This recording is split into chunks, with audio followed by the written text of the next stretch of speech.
Ayun siya magpagka-video. Okay.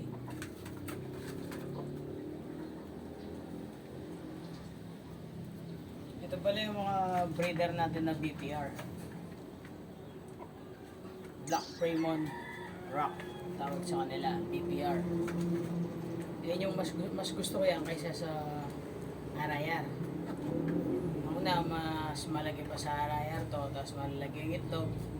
Tapos, matibay pa sa sakit.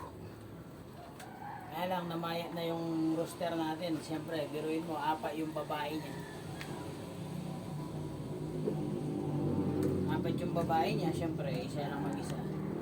Kaya yung gagawin sana nating rooster, wala, tinira. Kinuha. Dami na ako nabenta sa mga to, sa mga sisyon nila. Masarap nilang kumain, no?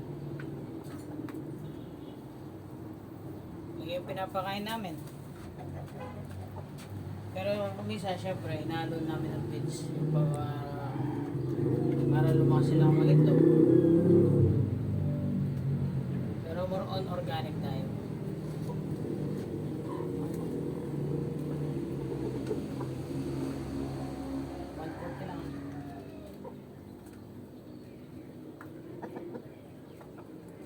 Dinayat pala natin to. Dinayat ko to. Dati tumitimbang siya ng 7 kilos.